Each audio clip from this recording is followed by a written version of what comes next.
Bismillahirrahmanirrahim. Assalamualaikum warahmatullahi wabarakatuh.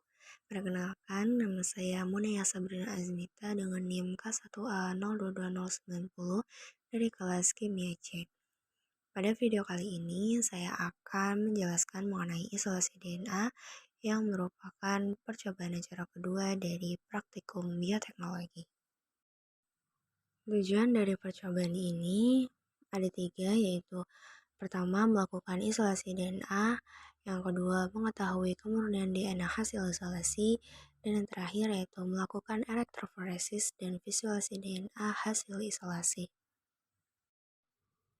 Sebelumnya, apa sih yang dimaksud dengan isolasi DNA itu sendiri? Isolasi DNA merupakan proses pemurnian DNA dari sampel yang menggunakan kombinasi metode fisik dan metode kimia. Secara umum, isolasi DNA bertujuan untuk memisahkan DNA yang berada dalam inti sel, mitokondria, kloroplas plasmid, dari komponen seluler lainnya. Prinsip dasar dari isolasi DNA ini ada 4. Yang pertama, lisis dinding sel. Yang kedua, penghilangan protein dan RNA. Yang ketiga, presipitasi DNA. Dan yang terakhir yaitu pemanenan DNA. Material DNA yang dapat diisolasi bisa berasal dari sel hewan, tumbuhan, mikroorganisme seperti bakteri, protista, virus, dan lain-lain. Selanjutnya, apa itu elektroforesis? Elektroforesis merupakan suatu teknik untuk memisahkan fragmen DNA yang berdasarkan atas ukuran atau berat molekul dan struktur fisik molekulnya. Gel yang biasa digunakan adalah agarosa. Elektroforesis gel agarosa dapat dilakukan untuk memisahkan sampel DNA dengan ukuran dari beberapa ratus hingga 20.000 pasang basa atau base pair. Prinsip kerja dari elektroforesis ini berdasarkan atas pergerakan partikel-partikel yang bermuatan menuju kutub elektroda yang berlawanan muatan. Seperti DNA yang memiliki muatan negatif atau anion akan bergerak menuju kutub elektroda yang positif atau anoda. Sedangkan partikel-partikel yang bermuatan positif atau kation akan bergerak menuju kutub elektroda negatif atau katoda.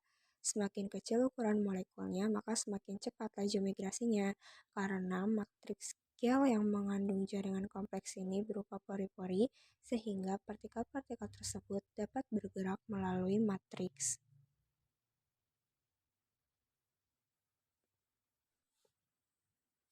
Selanjutnya, alat-alat yang digunakan dalam percobaan ini yaitu ada cold centrifuge, micropipette, tip micropipette dengan ukuran 10, 200, dan 1000 mikroliter, Eppendorf 2 ml, water bath, elektroforesis, UV transilluminator, spektrofotometer UV vis, timbangan analitik, dan Erlenmeyer. Adapun bahan-bahan yang digunakan dalam percobaan ini antara lain isolat murni mikroba Actinomycetes dari koleksi laboratorium biokimia, medium starch casein nitrat atau SCN cair, kit isolasi DNA Presto Mini JDNA Bacteria Kit Kineate, kemudian Aquabides, Agarosa, buffer TAE atau tris asetat ekta 1 kali, loading dye, etium bromida, dan DNA marker. Selanjutnya masuk ke cara kerja yang terdiri dari 3 tahap. Tahap yang pertama, isolasi DNA menggunakan Presto Mini JDNA Bacteria Kit Kineate Instruction Manual. Tahap yang kedua yaitu pengukuran konsentrasi dan kemurnian DNA. Dan yang terakhir, elektroforesis dan visualisasi DNA. Tahap yang pertama yaitu isolasi DNA diawali dengan sebanyak 1,5 ml kultur cair mikroba disentrifuge dalam tabung mikrosentrifuge selama 5 menit dan kecepatan 14.000 hingga 16.000 kali G. Kemudian supernatant dibuang, sedangkan dapanya diambil lalu dicuci dengan aquades dan disentrifugasi kembali dengan kecepatan yang sama dengan sebelumnya. Kemudian supernatant yang telah diperoleh dibuang, sedangkan dapan disuspensi dengan menambahkan campuran lisozim dan 200 mikroliter buffer gram positif. Selanjutnya larutan dihomogenkan menggunakan vortex Kemudian diinkubasi pada suhu 37 derajat Celcius selama 30 menit. Setelah diinkubasi, larutan kemudian ditambahkan 20 mikroliter proteinase K.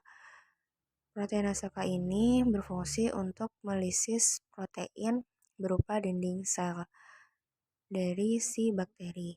Kemudian diinkubasi kembali selama 10 menit pada suhu 60 derajat Celcius. Ketika inkubasi berjalan, tabung dari mikrosentrifus ini dibolak-balik tiap 3 menit. Setelah diinkubasi, larutan kemudian dipindahkan ke tabung Eppendorf, lalu ditambahkan 200 mikroliter genomic binding buffer. Kemudian dihomogenkan dengan vortex selama 10 detik. Selanjutnya, sampel diinkubasi selama 10 menit pada suhu 70 derajat Celcius. Selama inkubasi berjalan, tabung dari Eppendorf ini diketuk-ketuk selama 3 menit. Selanjutnya, sampel ditambahkan dengan 200 mikroliter elution buffer.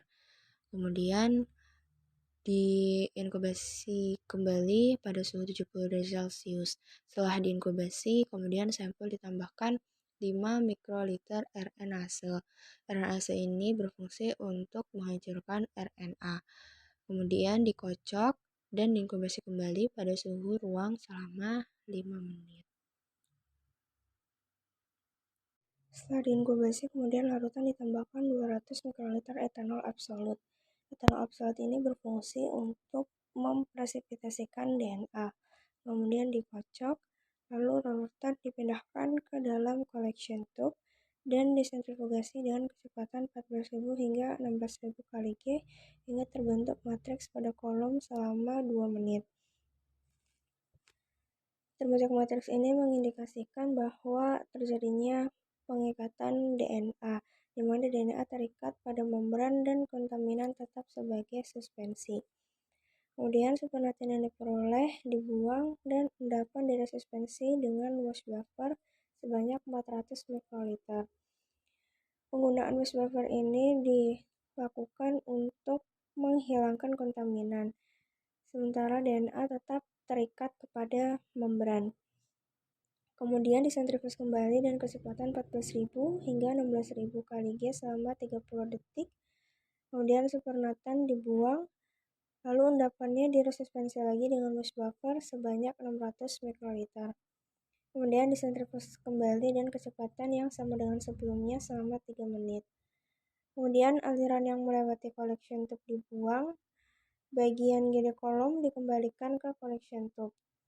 Kemudian larutan tersebut disentrifugasi kembali selama 3 menit dan kecepatan 14.000 hingga 16.000 kali G hingga terbentuk matriks pada kolom.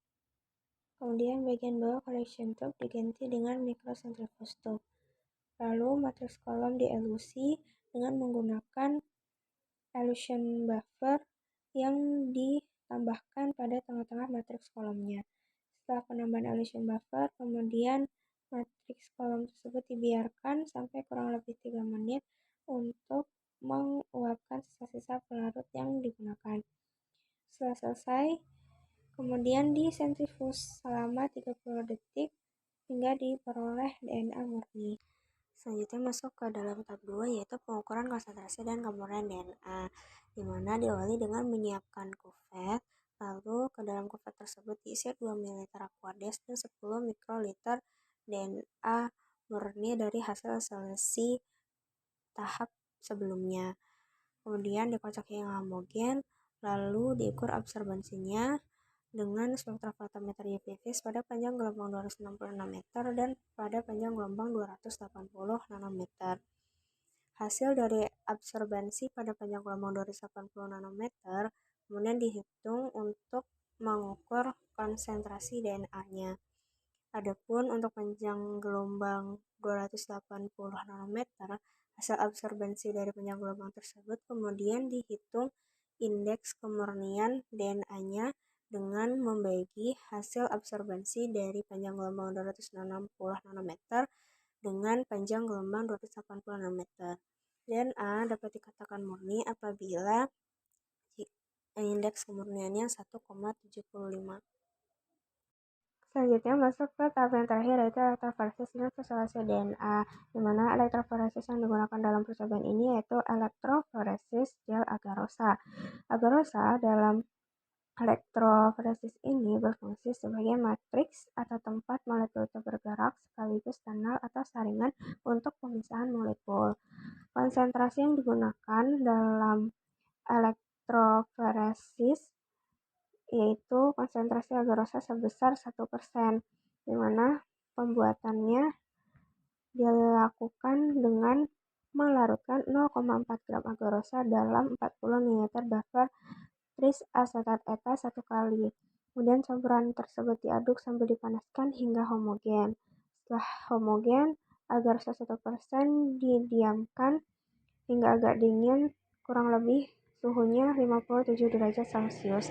Kemudian agar rasa tersebut ditambahkan 1 mikroliter etium bromida atau dan kata lain konsentrasi akhirnya sampai 0,5 mikrogram per mililiter, di mana penambahan etium bromida ini berfungsi sebagai staining atau pewarnaan dalam visualisasi DNA. Larutan tersebut kemudian dituang dalam pencetak gel dengan sisir yang telah terpasang kurang lebih 100 cm dari ujung pencetak gel. Jika terdapat gelembung udara, maka gelembung udara tersebut dihilangkan atau disingkirkan dengan menggunakan ujung tip pipet mikro. Selanjutnya, gel tersebut didiamkan selama 15 menit sampai membeku. Setelah beku, sisir dilepaskan secara hati-hati sehingga hanya tersisa gel dan pencetak gelnya. Kemudian ke dalam tangki elektroforesis ditambahkan buffer TLS 1 kali yang berfungsi sebagai ion dalam mendukung konduktivitas dan menjaga pH-nya.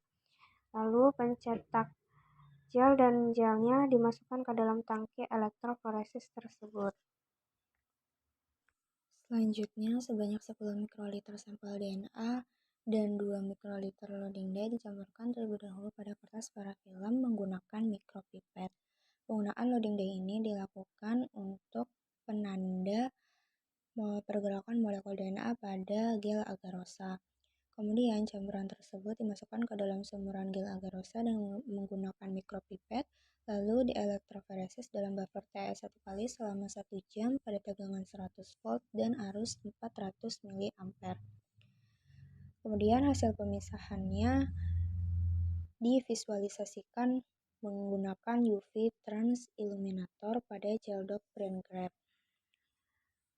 Sinar UV dalam transilluminator dapat menghilangkan zat pewarna fluoresan pada sampel, sehingga dapat diperoleh pita-pita yang ada dalam DNA untuk memudahkan pengukuran dari pita DNA itu sendiri. Sekian penjelasan yang dapat saya sampaikan pada video kali ini. Mohon maaf apabila ada kesalahan kata. Terima kasih atas perhatiannya. Wassalamualaikum warahmatullahi wabarakatuh.